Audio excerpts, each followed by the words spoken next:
Welcome back to the Healthcare for Humans podcast. I'm excited to be back with the Elite Collective in person and on video live with 3 other guests today. This will be the second part of the Roots of Care series. And I'm excited to have Sophia, Rachel, and Lonnie with me. I would love to hear a quick intro before we get started. Yeah, thanks for having us. My name is Sophia Malik. I can tell you a little bit about myself. I grew up and raised in the South, but I've lived in Seattle for a little over 10 years now, and I work at a local community health center.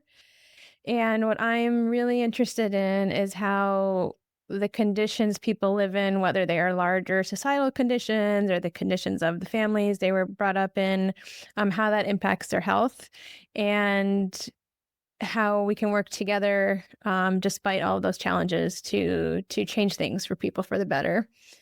Rachel? And my name is Rachel, and I'm a family physician here in Seattle as well, also originally from the South, from North Carolina.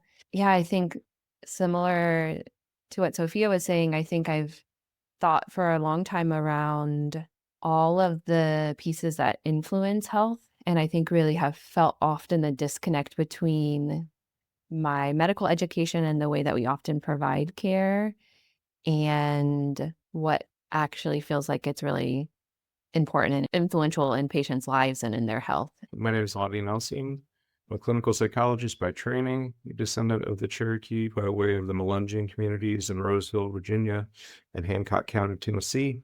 For the last couple of decades, I've been engaged as a researcher in health disparities across Indian country, partnered with several tribes on topics ranging from retention and medication-assisted treatment for opioid use disorder, suicide prevention, risk and protective factors for Alzheimer's and related dementias among urban dwelling Native elders. Really just anything that my community partners want to work on, I'll figure out how to learn that field really quickly and how to be helpful. I love that. Honestly, I have no idea where this conversation is going to go. Let's find out. Let's find out. I want to recap the first conversation we had. Last time I had listened to it, what resonated with me was an overarching theme of what does it mean for a person in a body taking care of another person in a body, focusing on the body part of this, because we actually shared a lot of our personal experiences and how we retreated into intellectualization or maybe even disassociation, which was separate from the body while we were doing the work, and got into a space, maybe an uncomfortable space, at least for me, with self-reflection on how much do we go into this work itself from a place of woundedness, and how did that affect what we offer to our patients? That was our first episode. I'm sure there'll be many connection to it here. Part of what I was thinking about with this wonderful group was the idea that so much of what I hear in a current conversation about healthcare is that medicine knows what to do, our healthcare systems just don't deliver it to the right communities in the right place at the right time. So we know hypertension exists, we just don't diagnose it, nor get the treatment out there. And if we're able to do that, people will be better off. And oversimplification somewhat, but the conversation is medicine's doing everything. We just need to shift towards, figuring out how to deliver it. There's often side conversations, but it gets derailed by the wellness conversation and sometimes not taken seriously of what is holistic, quote unquote, health is. I'm giving that context because part of what's been really rewarding and meaningful talking to you all is making it feel real on how we often fall short in our current paradigm in what we deliver in medicine. And it's not something woohoo or we're like trying to sell people things, but like real felt experiences with your patients, your communities. And that has changed how you approach medicine itself and how you care for people. Long-winded explanation, but actually want to hear from maybe Sophia. I know you've focused on somatic experience a bit, but I want you to take it wherever you feel if it's right. Okay. Yeah. A few things are coming to mind when you said that. The first is I want to say that, so we're recording on a Friday. So yesterday was Thursday. I was in clinic for 10 hours and I was in clinic the evening before. So all these experiences are fresh in my mind. So I'm not speaking from a place of theoretical ideas that I read in a book. The way I heard Gabor Mate phrase it once is there's evidence-based medicine, but there's also practice-based evidence. So, when you show up with people again and again and again, and you see 20 people in a day, and then you do it again, the next day, there's certain patterns that you start to see. I would say that even when you started speaking and, you were saying something about like the body, how about our bodies, as what I may call physical care providers, were really thought of as, in some ways, I don't want to say a mechanic, but in a sense of like there's very mechanical things that we're expected to address, which absolutely has its place. And we do that as it's needed. But there's often more to people than just where these two joints fit together. So that's the part I think that we're trying to explore a little bit more today. Yeah. Yeah. It makes me think of the metaphor body as a machine. Hmm. And maybe that's how we approach medicine, which is incorrect. Yeah, actually, when you were asking that question earlier, this idea of like, okay, there's the care that we need to provide and we just needed to get it to people. That made me think very much of this like mechanistic model. And of course, we're in a moment of like grappling with AI. So that comes to mind too of like, oh, it's just this algorithmic care. And if we could just get it to everybody, we could all be healthy. And I do think the humanity and relationship is missing in that conversation. And I think hypertension as an example, it's okay if everyone who had hypertension could just be on these medications that are inexpensive and have been around for a long time, that's the solution. But I think that misses so much of the story of an individual who's coming in with high blood pressure. What's the story that's led them to have high blood pressure? And what's the story that makes it maybe hard for them to take medications? What's the story of their relationship with healthcare? And there's so much there that, like you were saying, can't be simplified. But I think often we do think of solutions in these mechanistic ways that don't account for ourselves or the patients as whole people. Yeah. So it resonates with me because in hypertension and high cholesterol, there's been new guidelines, if you're keeping up with this, which Yes, is I am. like more people are affected by this condition. We need to treat earlier with medication. So, for example, without getting to the clinical stuff here, hypertension, everybody should be below 130 over 80. When I first heard that, I was like, that's like everybody that I see in a day. And is the goal just to give them a medication so we can move on? Something that I deal with a lot in my work at tribal communities Yeah. is the notion of social determinants of health, and specifically historical and contextual Mhm. determinants of health. And just thinking about the context in which a person operates, like are they for 16 hours of the day when they're awake, are they subjected to a society in which racist views are dominant and they feel ongoing hostility from all around them at all times? And very much as a psychologist, I'm thinking, it's going to raise a person's blood pressure, right? So is the problem in the person then that you can just medicate it? Or are you going to run into cases of hypertension like mine, where I'm on like 4 different antihypertensives and I still have hypertension? It just brings that to mind for me. I don't think that there can be a purely mechanistic solution, that you can't medicate me under 130.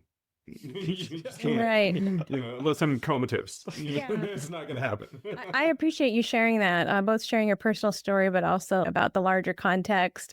A patient said something to me similarly before. They had actually been in the emergency room, but there had been some kind of altercation with security, which is a whole other topic, but actually deeply what we're talking about, and when he came in to see me, I asked him if he wanted blood pressure medications. And actually it was like the encounter flipped, and it was like I was the one receiving the healing that day. And he was just like, let me tell you about my life and my experience. And he went all the way back to talking about colonialism. And then he talked about his own experience, interacting with police. And he said, well, if you put someone in a cage, don't you think their pressure would be high? Yeah, Precisely. precisely. And especially considering Indigenous communities, and you can definitely speak more to this, but if we consider the context in which people were living in relationship with land, where really the people are the land, and then somebody comes in and says, actually, this is mine. The violence required to insist over years of settler colonialism that this is mine, there's an inherent violence in that. So violence, even when you think of it, there's almost like this force to it. There's this fire. There's a lot of tension, a lot of constriction, and there's a lot of rage if you are faced with that. Yeah. And rage with no direction, when there's that level of constriction, that eventually will show up in your arteries, in your arterioles. And then when we find the calcifications, we can act as if those were going to be there. And maybe to some extent they were. But what was turning on that? Maybe you had the predisposition to heart disease, but what turned it on? What flared it up? So this is deeply important, and the thing about the guidelines that really frustrates me is, there's a lot, but first of all, I want to say that people who are doing this research about that, their work is very important. And a lot of these people are incredibly intelligent, and I've learned from many of them. And in no way what I'm saying is saying that that's not needed or that that's silly. I think it's when those of us receiving the information, when we get really stuck in the details of it, we have to be at this number.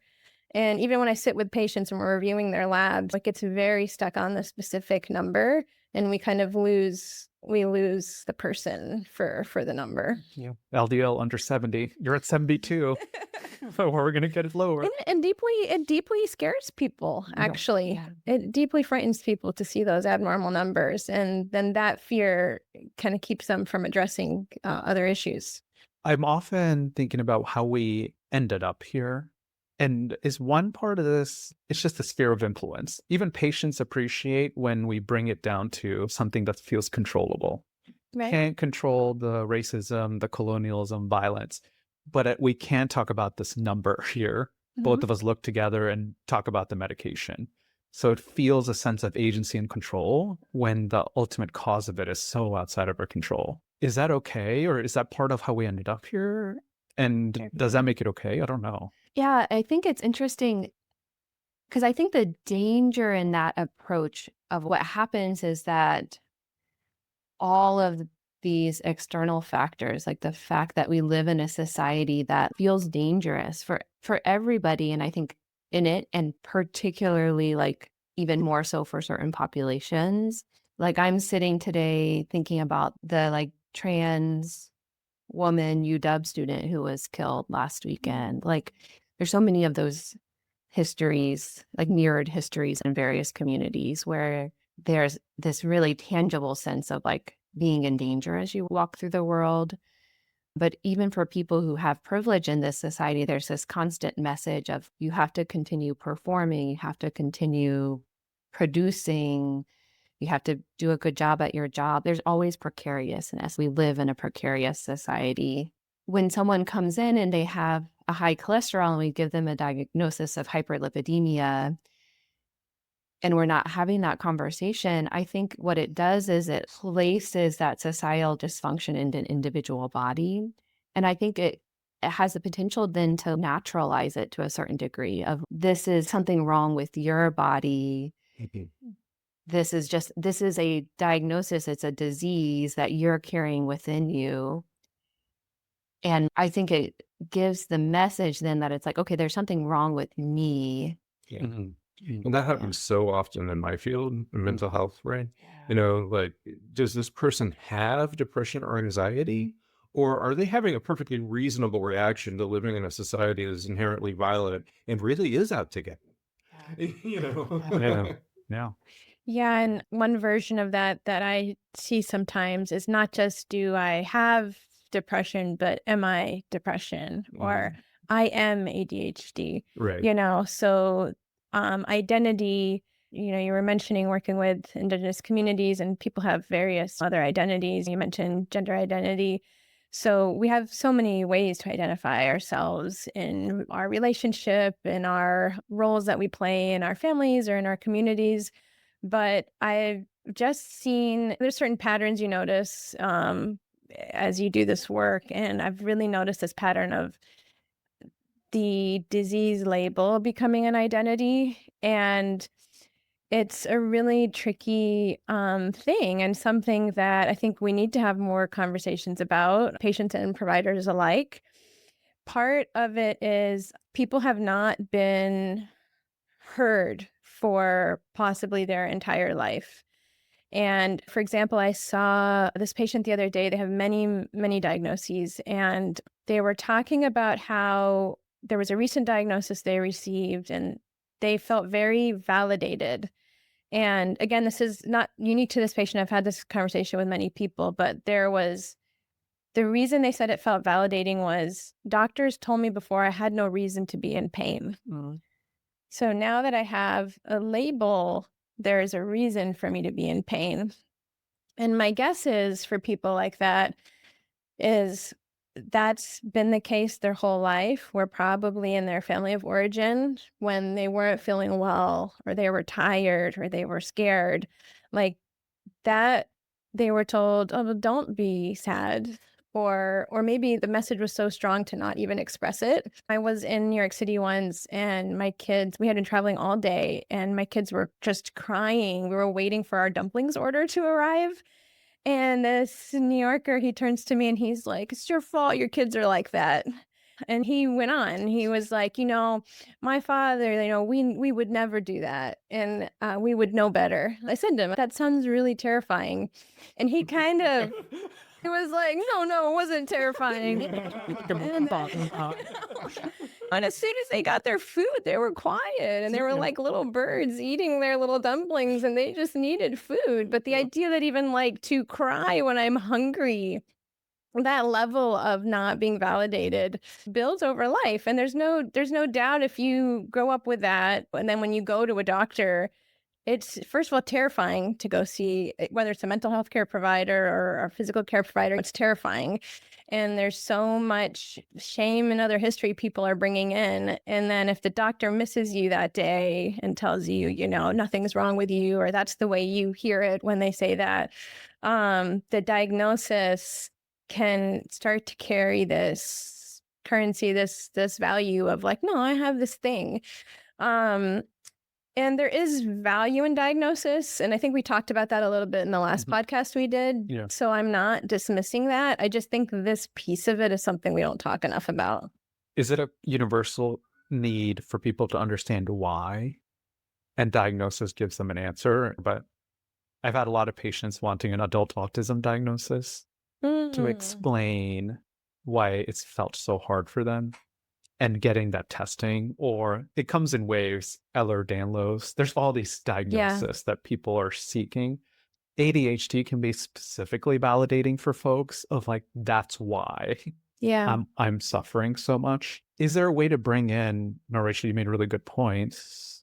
Is there so many different ways we just default to the diagnosis for either patients, our convenience, the system is pushing us, or just incorporating the bigger picture? And what is our role once we've identified it? Because, we did this for social determinants of health. There's an ICD code for inadequate community resources, transportation inability, housing problem. So now you have hypertension and 4 other diagnoses for social determinants of health. And I'll still give you the listener pro. We'll keep going. From the cultural worldview that I come from, you can't separate out a person's physical, mental, emotional, spiritual, environmental well-being. That's all one thing.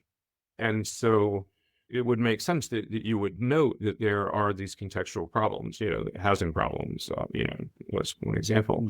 If you have to assign an ICD code to it, okay, fine. But the fact that it's now included in the conceptualization of the person as a complete entity, I think is a step in the right direction, And I guess that speaks to this holistic picture of health, right? Where can a person truly be unhealthy if they're living in a toxic dump? Probably not. Can a person truly be healthy if they have not been validated their entire life for their feelings of hunger, which is a basic human experience, right? Probably not. So if something is not going right in any one of those domains or multiple of those domains or the interrelations between them and cascading effects and feedback loops and all that occurs between those different levels, then you're gonna get disharmony in the overall picture. You're gonna get dysfunction. You're gonna get dysregulation, right? And I think that we commonly in Western culture call that disease states of different kinds. But the fact of the matter is that those sources can't be separated out. It's all one thing. There really is, I hate to use the buzzword, but there's one health for, a given individual or a given community even, right? Can a community truly be healthy if 10% of its population is homeless? Probably not, right? And so that's a situation we find ourselves in Seattle, right? Where we have these encampments that people don't want them in their backyards. And so every once in a while, the police do a raid and clean up everything and move people someplace they don't want to be. But we haven't provided a sufficient safety net to give those people a comfortable place to be. And so as a community, that's a disharmony that we're experiencing. And it's a real, tangible problem, for the health of the community as a whole. I think this word that Lonnie used, dysregulation, is really key because one time I was speaking to someone and it was interesting. I had not mentioned trauma or anything. I had just asked about any recent change. Have you had any recent changes in your life? But, they replied, no, this isn't about trauma. And it was so interesting because we were talking, and I think we had a conversation about when people assert something that you haven't asked, it's definitely important to them. And for me, it's not to call this person out or to laugh at them, but it's just, I think we're all laughing because we all do that. And what they had said was this is a physiological issue. And so for me, going through the somatic experiencing training it's a program with Somatic Experiencing International, but it's like a modality developed by Peter Levine that relates, really, I would say it's a way to think of ourselves almost as animals and to think of how our nervous systems respond to stressors. And in the wild, when an animal is under stress, it can either fight or run away, and then it can, shake and resolve and kind of like come back. In human life, we can't really, to some extent, we also do those things, but because of our socialization, we can't fully enact a lot of our survival responses. So, and then sometimes it's not a huge trauma or a huge event. It can sometimes be things that are very subtle that can happen. When something has happened where either the event was too overwhelming to your system, or it was a small event, but you didn't have enough support, that response that you would have had didn't get to happen. And that kind of lingers in your system. And this is where it becomes a physiological issue. If you can have the event, have some type of response, release it, and come back to a balance, then you can stay in this kind of homeostasis of sorts. But if you don't have that opportunity, that thing is still kind of ringing in your system. And often these things have happened so long ago and could be even intergenerational, something that got passed down from a previous generation. This is the bedrock for symptoms. And so symptoms start occurring. And over time, if those symptoms aren't addressed, if the right support isn't present, then symptom develops into disease, develops into syndrome. And the way that this is physiological is, we all have a nervous system, and our nervous system is connected with our endocrine system, and all of our hormones are related to that, and all of our organs respond based on our hormones and our nerves. This is how the body is not separate from our environment. This really is a physiological response that's happening. Yeah, like you said, one part can't really be separated out. Yeah, there's one body. Yeah, one health. Is that what you said? Yeah. One health. Yeah. Is there something with the social determinants of health that we're still missing? I feel like with our Yes. tendency to, Yes. I mean, for me, you don't hear about land, that much connection to land. And I feel like it's really, anytime I talk to indigenous communities, Pacific Islander, Native, that connection is so strong. And to creatures, salmon come up a lot, like this feeling of earth and this living world, which is still a huge gap in the social determinants of health. I mean, traditionally, Yeah. the connection to the land, I mean, that was your lifeline, right? That was your food source. That was your medicine source. That was your source for shelter. If you were not connected to the land that you were a part of, you weren't going to last long. Something I say in my workshops, our ancestors were pragmatists. They didn't persist in doing things that served no purpose, right? And so maintaining that kind of relationship to the land and one's environment, it is really key to like every indigenous culture that I'm aware of, because that's basic survival. I mean, that if you don't do that, again, you don't last long. And I think that modern culture or Western modern culture has really divorced people from their relationship with the land. If you need food, you go to the supermarket. You don't go hunting. You don't go foraging, right? You go to Safeway, or Whole Foods if you're lucky. Yeah. But I mean, it's a relationship that has been devalued to a point that I think people are numb to its absence. Like if you lose an appendage, you don't always have phantom pain. Yeah. And I would say that's kind of what I observe in the world at this point. So yeah, I think you're right. And noting that relationship to the land is important and is somehow dysregulated in today's world in Western culture. I would say it's not just dysregulated, it's gone. Yeah, I'm currently reading Indigenous scholar Vine Deloria's book, The World We Used to Live In.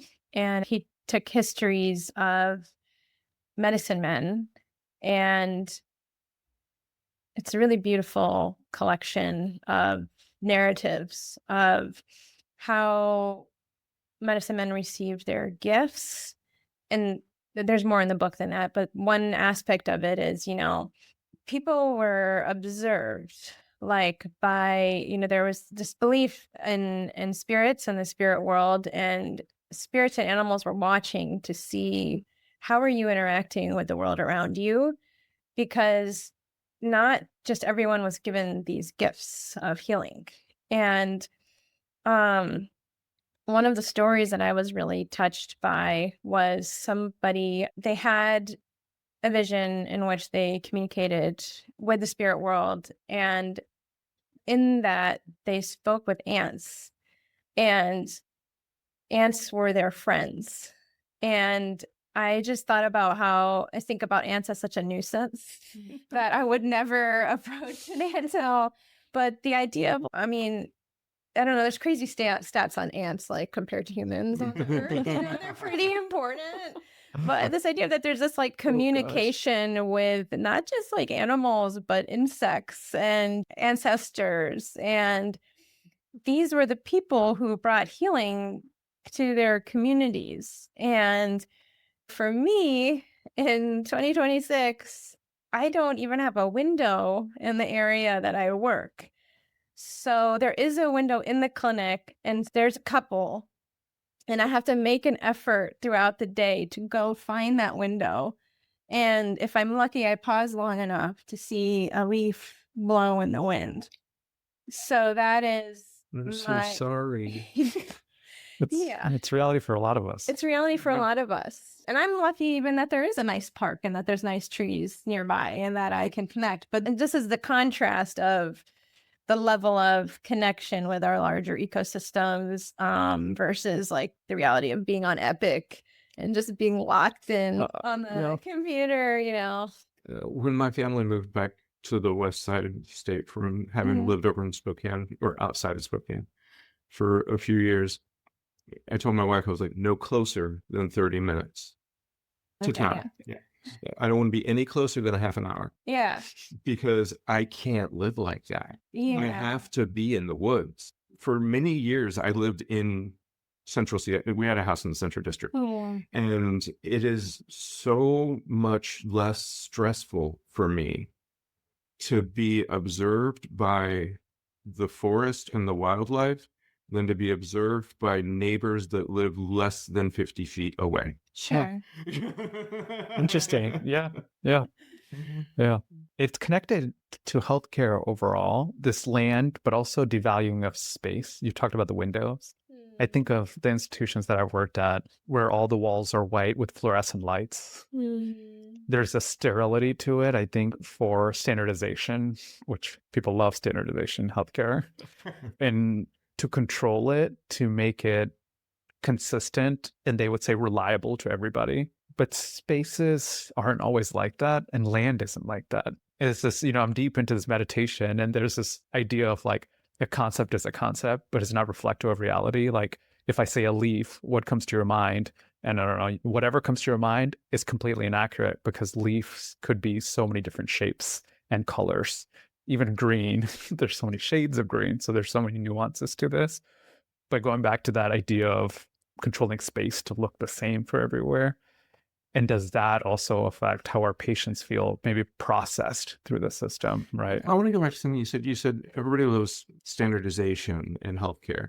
I would say no, the accountants love standardization. The physicians, the nurses, the medical assistants, none of them really appreciate standardization all that much. That's true. Yeah. It's really the accountants that like the standardization Yeah. and the payers. Yeah, that's true. Yeah. I mean, this is something I've thought about in healthcare a number of times, but it often will be presented with something to say like, okay, this is the best option.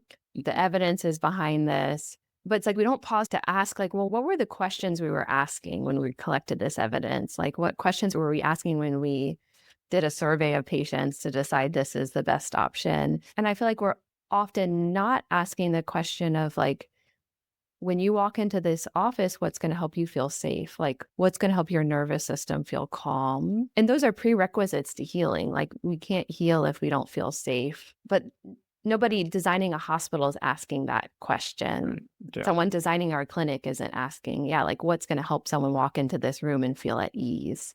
I don't think I've ever been into an exam room that felt like a healing space. No. Rarely. Yeah. It's so far, the most recent conversation I had was we're trying to make it more pediatrics friendly. So stickers on the wall. And the talking point from somebody who didn't want it was, well, what if a patient needs to get a cancer diagnosis? They don't want to see like stickers and things like on the walls. And we got stuck there. But it's like, I don't even know how far we are from that question asking because we're all the way here on this thing. I don't even know how to name it. Right. Maybe pediatric friendly environments don't mean cartoon characters on the wall. Yeah. Maybe a pediatric friendly environment has warm lighting, a nice temperature, maybe some soft music in the background, and doesn't require Mickey Mouse at all. Yeah. No. That's not necessary to make a kid feel comfortable. Right? A kid will feel comfortable and safe if the environment feels comfortable and safe. Yeah. It doesn't have to be entertaining. Yeah. It's going back to that. Are we asking the right questions? Maybe we already have a solution of kids like cartoons, right? Right. That's and stickers, right? Yeah. That's an assumption. Yeah. I think what you're naming, like what helps a kid feel safe is what helps a human feel safe. Yeah. So it doesn't have to contrast. Yeah. Right. Yeah, I think one of the biggest roles that we play as providers is helping to build that container of safety. I think it's tricky because there's a part of me that doesn't want to talk about that more because then whenever there's more tools that are shared, that can become a thing of like, well, create a container of safety. Now do that and see these 30 patients. And so at the same time, I think for me, part of healing or the crux of healing in these difficult conditions is where is that space, like that kind of edge, that narrow place where there is something that I can do. Yes, there is a lot of violence in the world, but a view that the world is dangerous, period, is trauma. That's the way that we see when we are living with trauma. Mhm. And so, as I've gone through my own healing process, being able to see there are people who are trustworthy, there are places where I can not be hypervigilant, working on maybe I can even rest sometimes. Like, what does rest feel like in my body?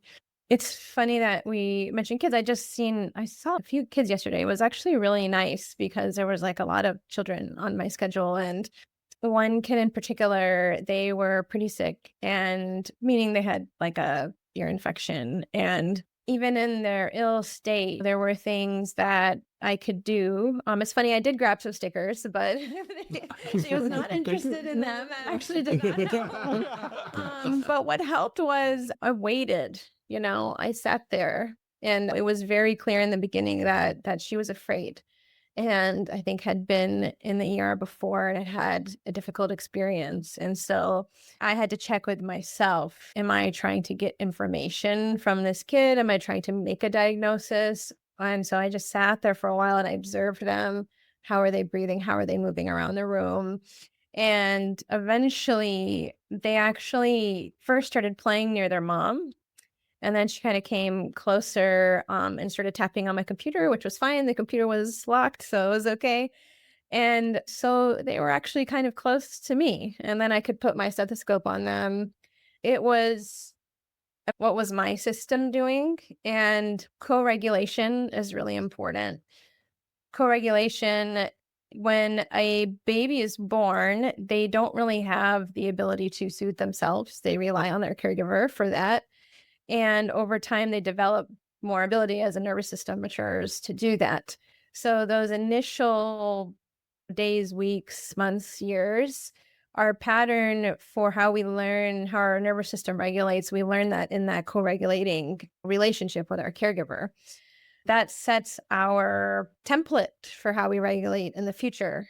And it's possible if you didn't really get helpful support when you were an infant, it's possible for your system to learn that anew. And that's a big part of what is offered through somatic experiencing and probably some other modalities as well. But that's why I think despite everything that happens, what we offer when we come in is so important. I do think that physicians and mental health providers need so much more support. And my hope is even just having a conversation and normalizing some of these things, that's part of it. There are a lot of unsafe things in the world, but also it's possible to find safety within yourself and really reflect that such that others can also find it. I just want to share an experience I had a couple of years ago. I was at the Tulsa airport, Okay. believe it or not. And Right, I'm pretty on edge. I was pretty early for my flight back to Seattle. Yeah. And so I was just exploring, and I found a wonderful thing at the Tulsa airport. It was called a sensory room. Oh, Mhm. good. They had one at the Yeah. Tulsa airport. Go figure, right? Yeah. But I go into this room and I'm like, what's this? I figured clearly it's for people that have difficulty in Yeah. regulating their responses to sensory inputs. Everything in the room was adjustable. Yeah. The light levels were adjustable. Yeah. The sound levels were adjustable. There were multiple seating options for different levels of softness or hardness. Yeah. You could lie down on a mat over in the corner. Yeah. It was the safest place I'd ever been to Wow. that point in my life. Yeah. It felt so serene. Like you could make it comfortable for you. Right. Yes. And you were able to take advantage of it. I was there You early enough received that. that I was able to hang out in there for 30 minutes before my flight. Yeah. And I was able to just sit and rest and be like, this is such an odd feeling. it felt good, right? But it also felt foreign, right? Absolutely. And so I just had to share that and like, Because I think in the healing process, so trauma causes constriction. Mhm. And we learn, I can speak for myself, I learned to live in this much space. Mhm. And I'm still working on it, but just this idea of, is it okay to feel good? Can I feel good about feeling good? Am I worthy of comfort? And in the early phases of doing this work, one of the biggest steps is just finding one sensation that's not painful or is less painful.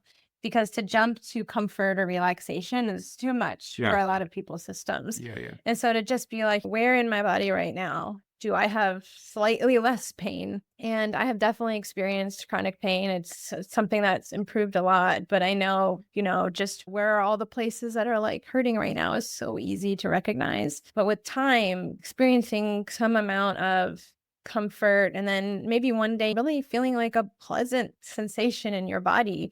And that is something that I do think is available to most of the people that we work with. And so when I see people, I try to not just see, here's this list of diagnoses or like, wow, here's this really traumatized person, or I don't know, there's can be like so many judgments, but I kind of see the possibility of what could be different, not in a way to pressure them on that, but just to keep in my perspective, they don't always have to be that way. Like going back to that disease of identity thing, they don't have to be pain for the rest of their life. They don't have to be uncontrolled blood sugar or discomfort. And they can be something else. And what do they want to be? Helping figure out with them, like, what do you want to be? How do you want to be different?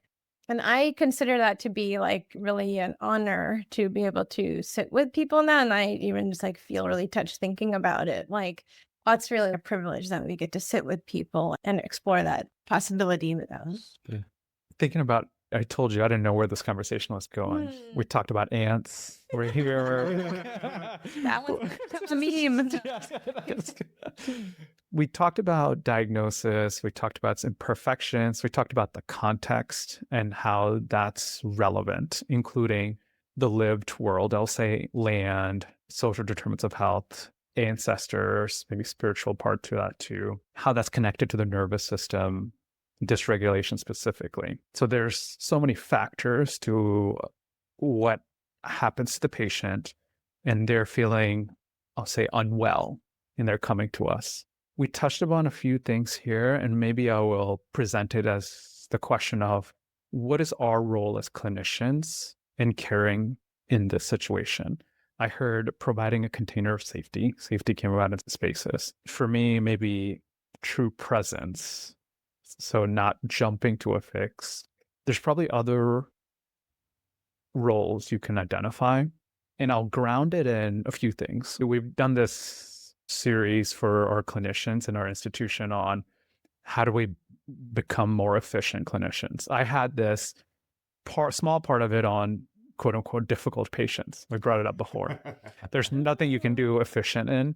So I've thought over and over about it was only 15 minutes. What am I going to talk about that's actually helpful in this situation? But part of that process was gaining insight into what do people find difficult.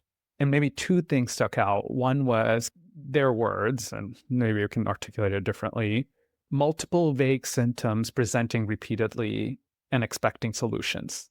So I said, there's lots of reading into the language that was chosen. Two, wanting non-evidence-based treatment. Big category. Could be ivermectin, MRIs, or Xanax and morphine at the same time. Who knows? But like non-evidence-based treatments, a whole list of things. Those are big categories that caused clinicians, I'll say, distress and made them feel like these are difficult patients. I'll put that as a context, as overarching role or question of what is our role? Container of safety, presence. What else? using these examples. Yeah, I feel like there's so many thoughts swirling from your Yeah. question, from what Lonnie and Sophia Yeah. have talked about. So Deb Dana, who's done a lot of work for like clinical application of the polyvagal theory, talks about what allows for like regulation or safety or moving into this social engagement part of our nervous system. And she lists that there's context, which we've talked about. So that to me brings to mind the like physical space, which we often don't have that much control of. But it's also the context that the patient's bringing into the room, like their context, our own context. There's connection, which Sophia, you talked about that importance of relationship. And then the last one that she lists is choice. And I think that's actually something where we have, as physicians, can bring our own agency into the room of really what does it mean to allow a patient choice. And I think the example you were sharing of this small child with an ear infection, like that was a really beautiful example where I think children, especially in our society, are not honored for their like autonomy. And so you were giving this environment where that child actually had choice to come to you rather than being held down as you looked in their ears or whatever was needed to be done. And I think for every patient that walks into the room with us, what does it mean to give choice? And I think that's actually like, if you're thinking about it in that way, for me at least, it really makes it so there aren't difficult patients because it's not my job to force anything on anyone. It's not my job to fix something for someone. Any healing that happens is ultimately going to come from within someone else. And like, how do I, in a sense, like it's my job to figure out what are the things I need to get out of the way so that can happen. And if I'm coming into a relationship with a patient in that way, I get to decide for myself what I'm comfortable with. So it doesn't mean I have to prescribe opioids and benzodiazepines together. I can decide that I don't feel comfortable with that. But I'm also not having to convince the patient of something. Yeah, I think that framework just allows a certain amount of ease.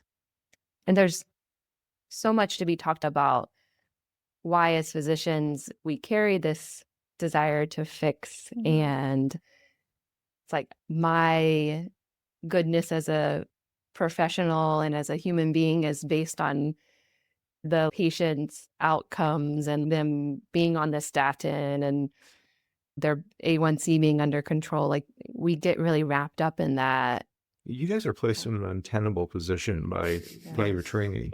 You really are. I mean, you're indoctrinated throughout your medical training that you are the fixer. You are the solution provider. You are the healthcare provider. You provide healthcare to the masses. Yeah. Right? Yeah. You're in such a trap. You are in such an untenable, unwinnable role because the vast majority of what determines any of your patient's health is completely out of your control. You can do nothing about it. Yeah. And yet you've been programmed to believe that if you don't fix this person, because obviously they're all broken, if you don't fix this person, you've failed. Yeah. And you are a failure, right? And that is just a fundamental flaw in the Western conceptualization of how medicine or healing works. I've been thinking about this a lot, and recently the context in which I've been thinking about it has been changing.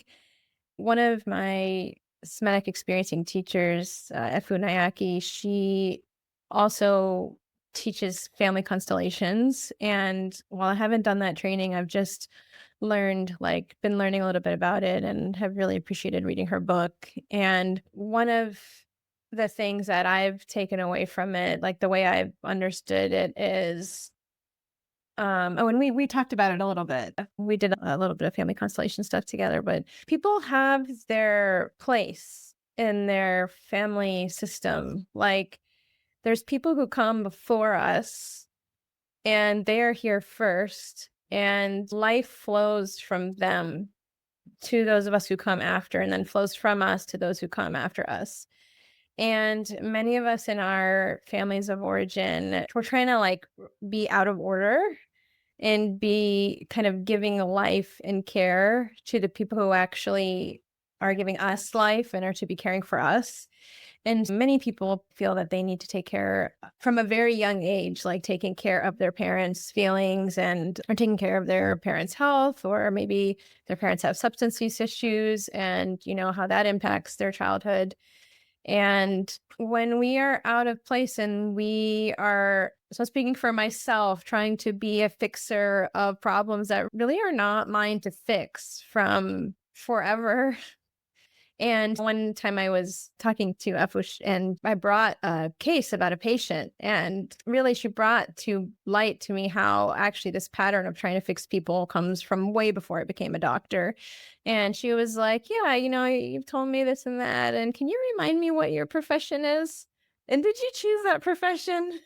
And are you overwhelmed at work? And it was just like I hadn't made that connection of you know, really this pattern that I had learned and how I now bring that into my work. So part of that container of safety is like when things are in their right place, things flow. There's a natural flow, just like that homeostasis that I mentioned earlier. And I've noticed for myself, the more I've been able to really respect where I am in my relationships with others. Actually, my own health has improved. The more self-caring, not selfish, but self-caring I can be, the healthier that I become. And then I can actually be there when I can receive that love and support from my ancestors, from the people who care for me. Then I can walk into an exam room and I can be there for other people. And there are times even when I'm sitting with someone and that difficult patient mindset has, you know, because another thing she taught me was instead of saying, oh, you know, gosh, I have this difficult patient, like asking the universe, help me help this person.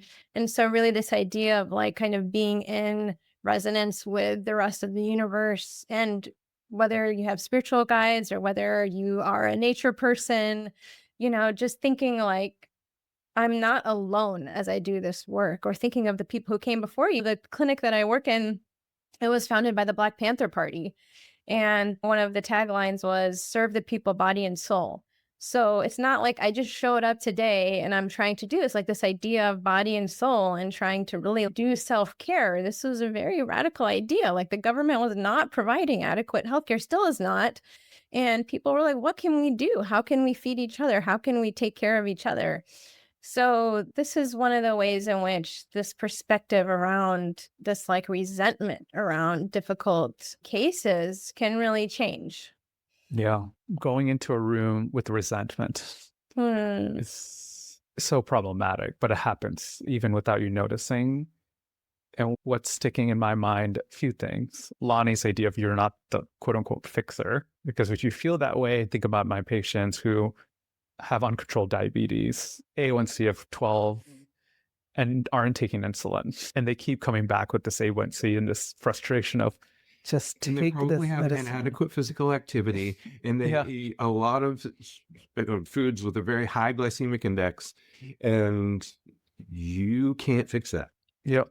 And this responsibility ultimately is not helping them, where I have that frustration with them. So not the fixer, this idea of bringing ease to it. And what does that take? And I think your point of some form of interception of which is like self-awareness of how you're feeling, because you regulating yourself is the first step because of the idea of core regulation. I did this procedure a while ago. I do a lot of procedures. So once in a while, there's inevitable complications.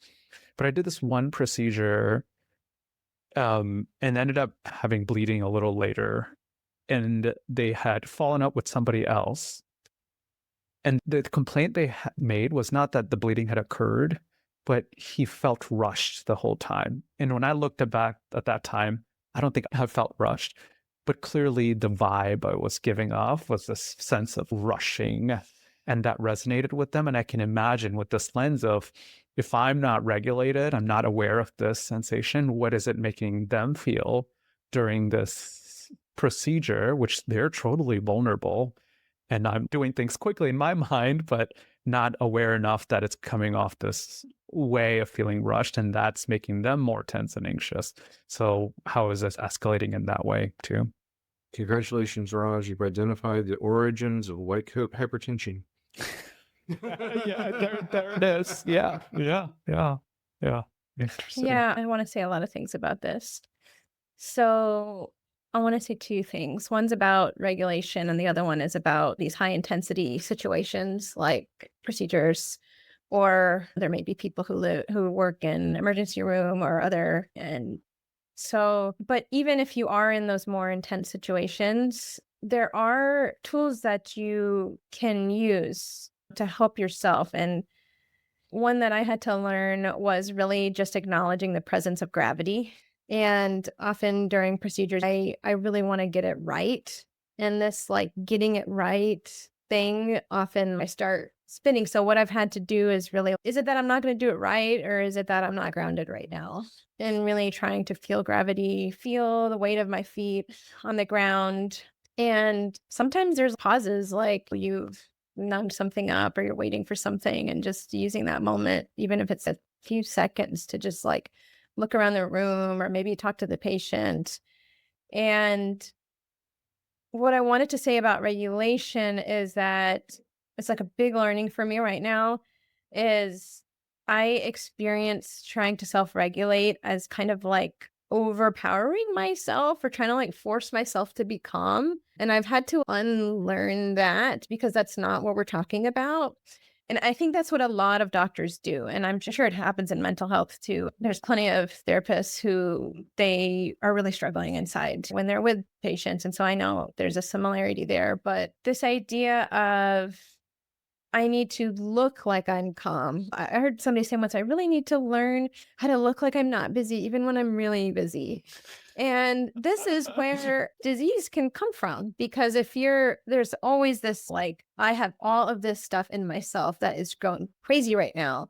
And I am just like trying to look like I'm totally calm. It takes a toll. And I think many of us physicians struggle with our own health issues as a result of that. So I'm just going to share what I've observed for myself. I mean, the one is like, I need really consistent support. So I personally have providers I see who are skilled in somatic experiencing or somatic touch work, so that I am taking care of myself and I'm being taken care of. I am receiving care. There's times when I'm in that position, and I think probably I'll engage with that for the rest of my life. I do things throughout the day. So when I arrive at clinic, it's usually very hectic getting my kids ready for school and like going. I mean, I love that time with them, but by the time I then drive through traffic and then get to work, I have to take a few moments in my car before I go into the clinic.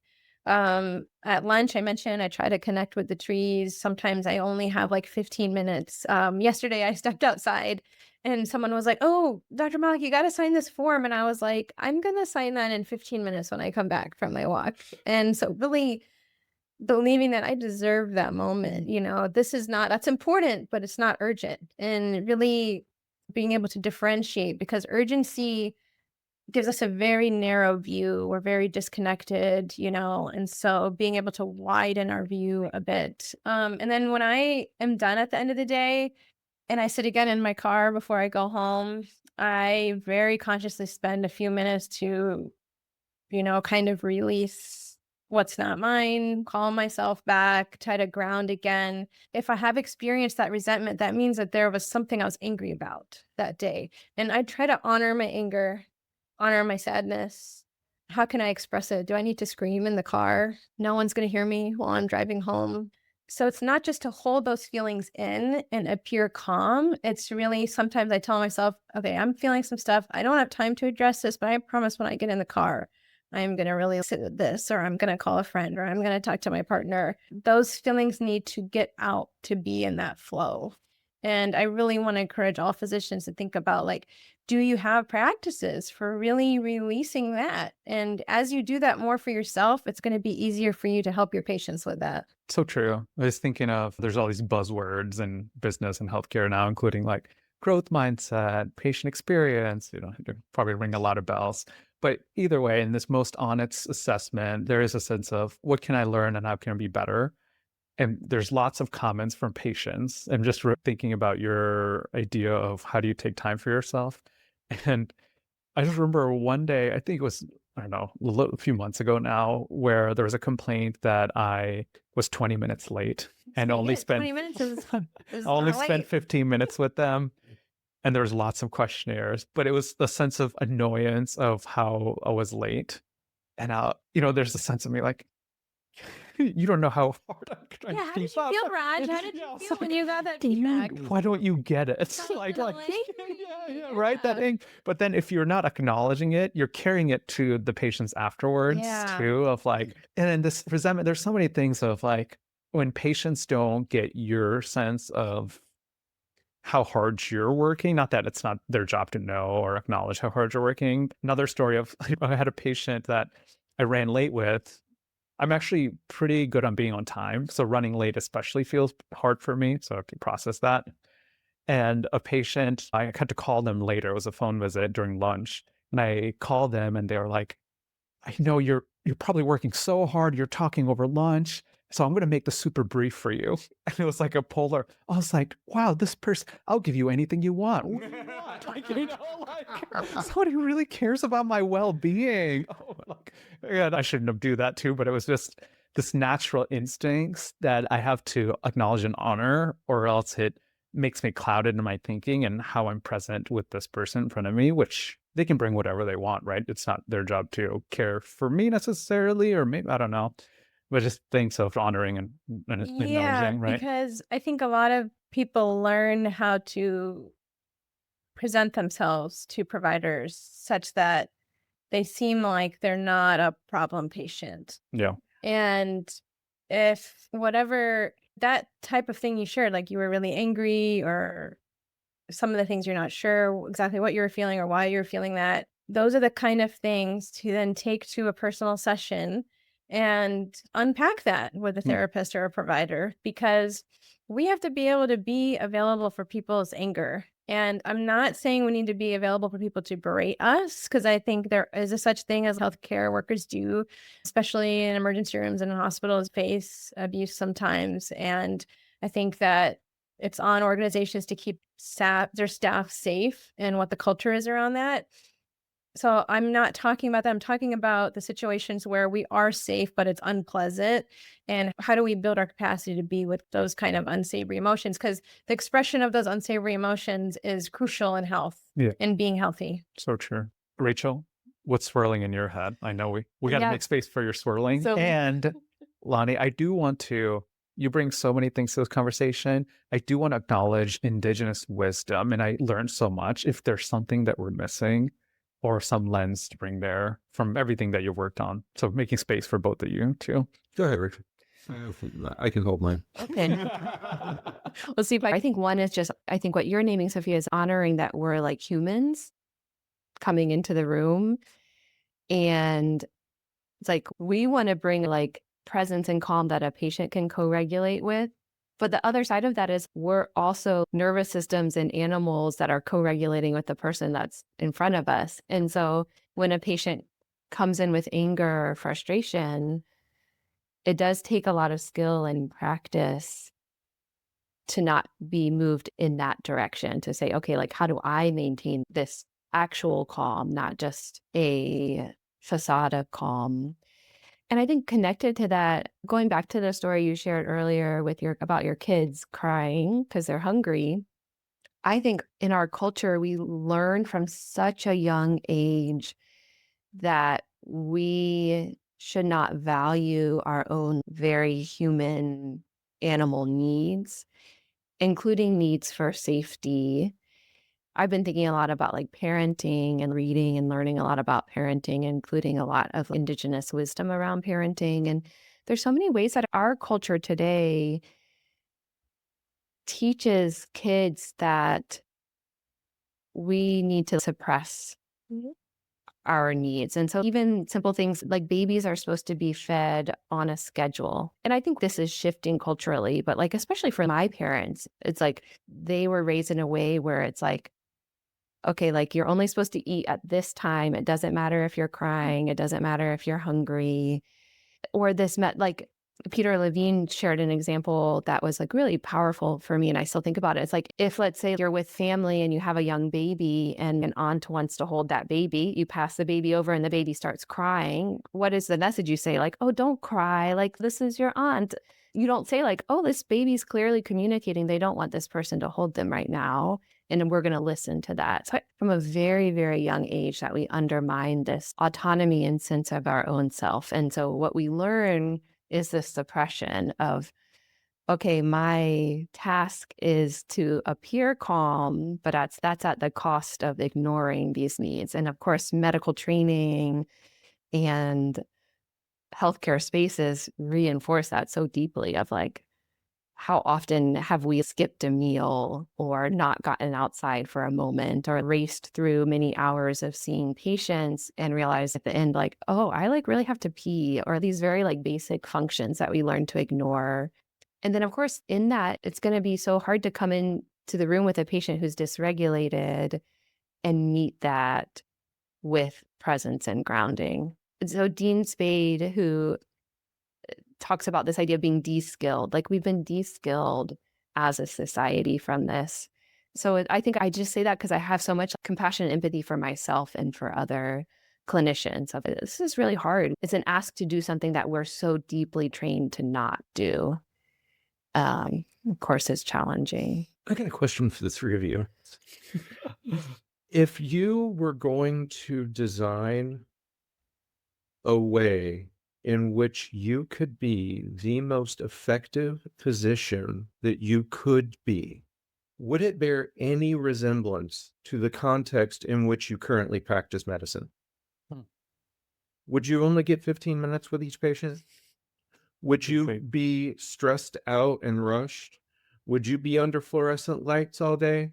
Would you not be able to go for your 15-minute walk in the middle of the day to see Ali? Just to discount the power of belief.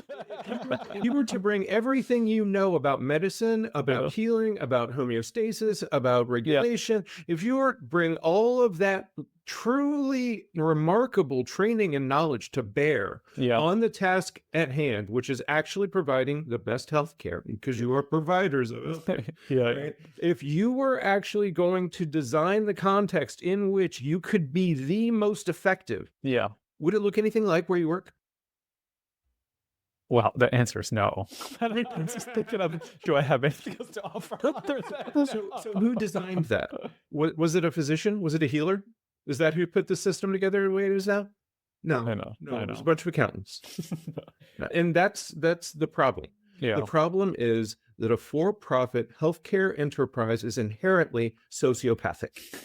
Because you're creating disease to make money.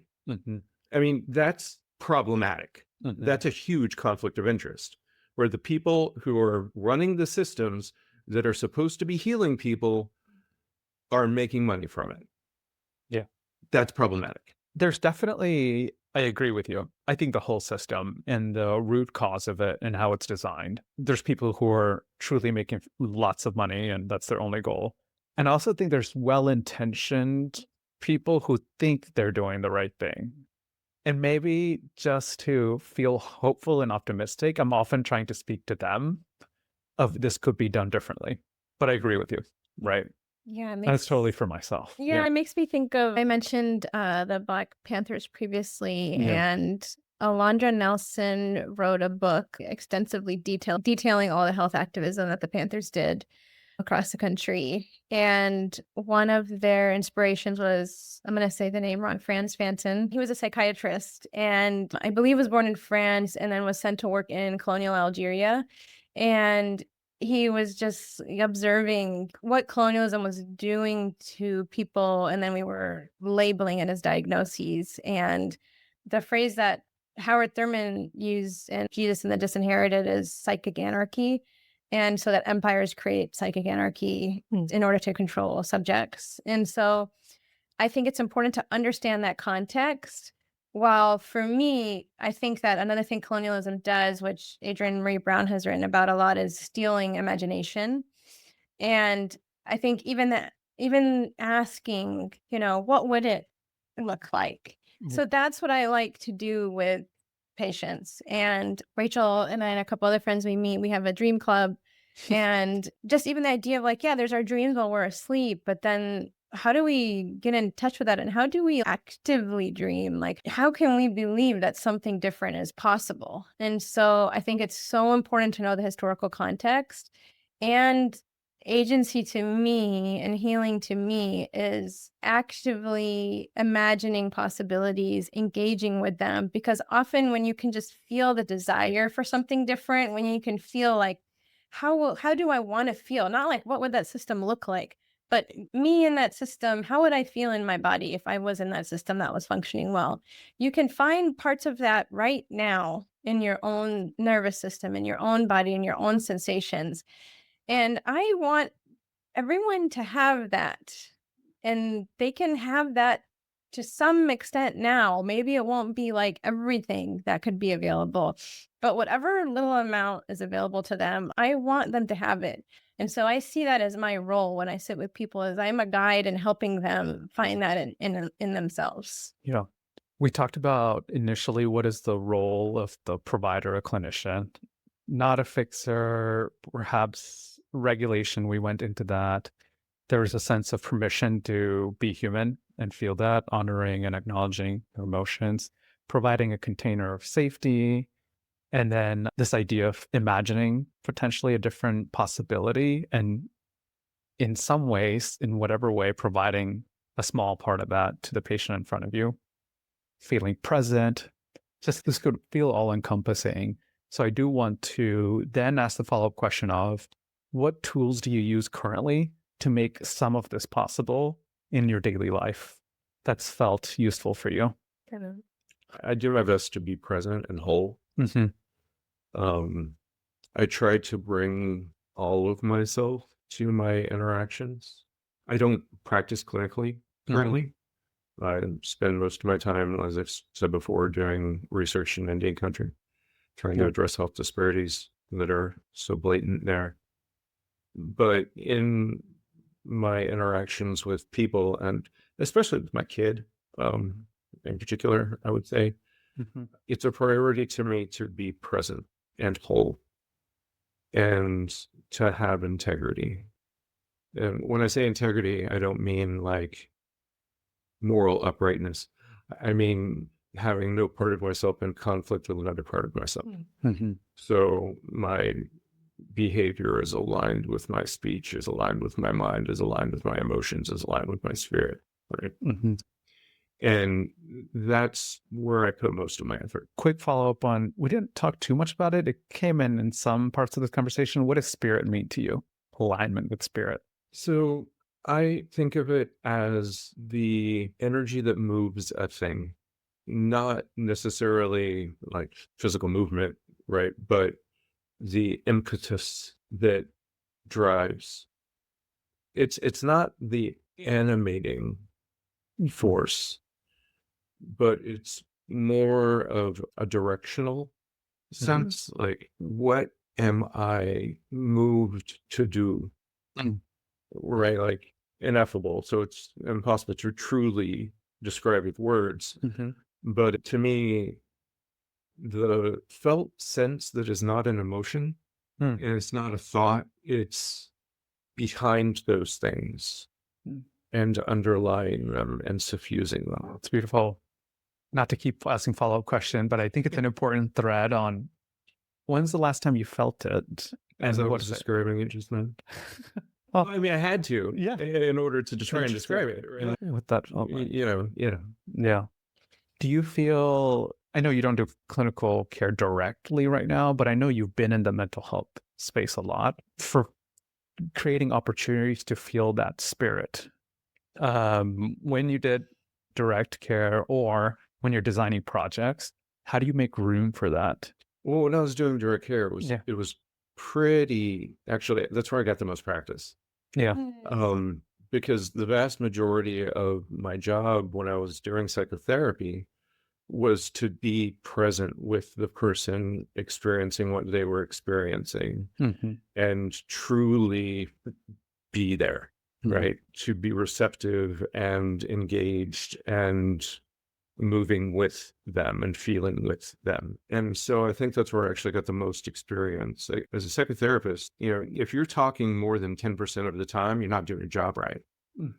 So most of what you do is be engaged, be curious, and be present.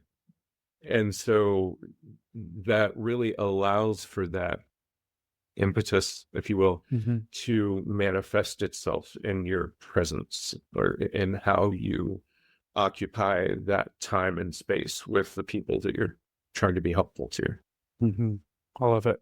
Rachel, what does that ring anything for you? Because I know we've talked about meditation, mindfulness, and you've been in a deep journey with that. This idea of bringing spirituality into the room without making it too narrow of a container on religion, which I think sometimes we do, and faith and all that. Yeah, I think what you're describing really resonates with me, even though I might use different language for it. I think a lot of my journey in this moment has been connecting with what I might call intuition or a sense of like shared essence. And I think you had talked about flow as well. It's like this sense in some ways when you allow yourself to get out, your egoic self to get out of the way a little bit. And there's this connection with another human being and this connection with yourself. And I think in that there can feel like this sense of, yeah, what I might for myself call intuition, this sense of a knowing of like, okay, this feels like the right next thing, or this feels like the right thing to say or the right thing to offer. And I certainly don't feel like I move through my life in that state, but it's been really beautiful, I think, to maybe it's like I feel like I'm building a suitcase of experiences of Yeah. touching into that. I think felt really transformational in my clinical practice. Like it offers more ease and less effort. Have you been able to offer a path for others in those moments? And a lot of it has to start with ourselves. But I'm wondering, when you're in presence with another person, how do you offer that to them or allow something for them to reach it or connect with it? I mean, I do think there's something so important about if you're like feeling that for yourself, I think that is an offering in and of itself. Like, I think we all know that feeling of being with someone who is regulated and present and like how that resonates in our own system. I think in clinical care, I think sometimes just presence and noticing can help call people into themselves.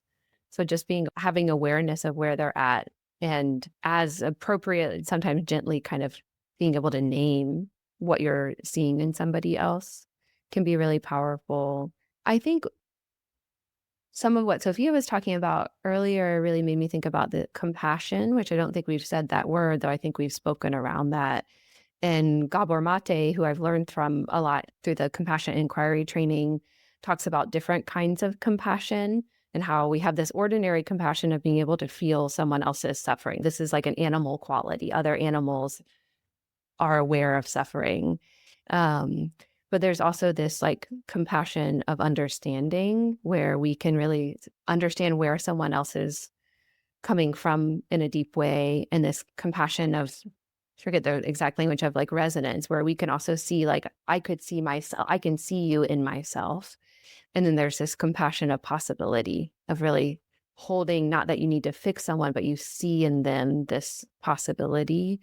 And so I think bringing these deeper levels of compassion into care is, especially that compassion of possibility, is like you're seeing in someone their connection to essence and their own connection to their deep capacity for healing and their own connection to spirit. And I think in seeing that gives them maybe a window to have that experience for themselves too. Totally. I think, Sophia? Yeah, I think spirit and spirituality are many things, but I think one of the key features of spirit is the unseen nature of it. So when you first started the conversation, you were talking about lipid guidelines. There's a measurable quality to that. And I think that a lot of modern medicine rests on that. But spirit essentially has to do with what we cannot see. And actually, even scientifically, there's a very small percentage of mass that is things that we know what they are. You know, Mhm. most of what's out there, we haven't actually figured out what it is yet. Mhm. So that mystery, that sense that there's something bigger than me. I'm a part of something bigger. There are things that I cannot explain. There are forces supporting me that maybe I cannot see. Um, Even when Lonnie was speaking, I felt it in the resonance, like I felt within myself. So this idea of resonance with others and with the world around us, that to me is, those are important aspects of Yeah. spirit. Thank you. We pulled that thread. I think was really important because we did talk about mind, body, and spirit is infused in that conversation. It's connected, but we didn't explicitly name it. My original question on, are there any tools that you use with your patients or with yourself currently that allow you to address some of these things that we've talked about? I don't even know how to encompass all of it.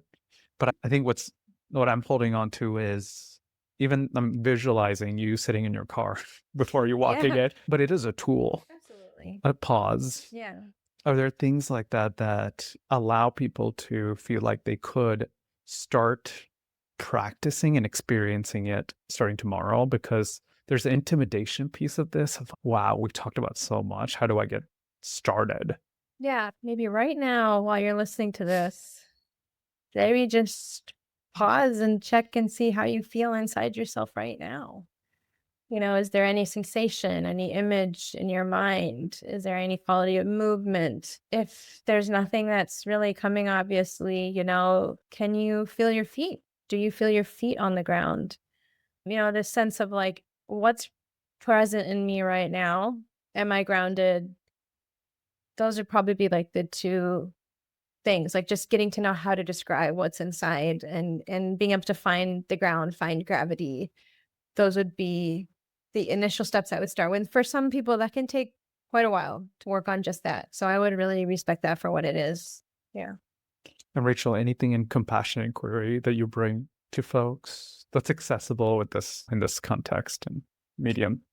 Yeah, I think what comes to mind that has been so powerful for myself, and I feel like I'm still grappling with this, is just really deeply connecting with all like our personalities, our ways of doing things, our emotions, our bodies. Everything is here for good reason, and everything served some adaptive function, sometimes truly survival function. And I think for me, just bringing this attitude of like, okay, I'm anxious right now, it's unpleasant, but how do I hold this with actual like a gratitude of like, and then there's deep exploration to be done of understanding like, okay, what role did this anxiety play? How has this protected me? And so I think being able to just bring this compassion and gratefulness for the ways that we are has been really deeply healing for me. Beautiful. Final question. My initial way of phrasing this was going to be, what does it mean to heal someone? And I'm like, you don't heal someone, Raj. So my question to you all is, what does it mean to create a space of healing for somebody that you're present with? Why are you all looking at me? The real answer was just me. I know we all a lot of I just felt like you were up in line to speak. Creating a place for a person to engage in honest self-assessment and to determine their desires for themselves and to support them in pursuing those.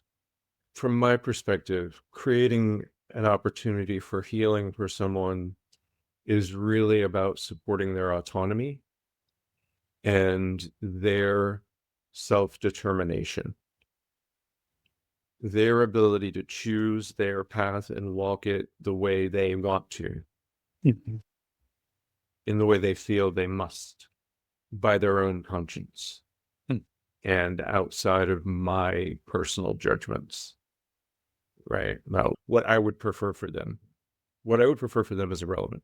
What's really important is what they would prefer for themselves. And helping them to identify what that is and how to get there. To me, that's what it means to create an opportunity for healing.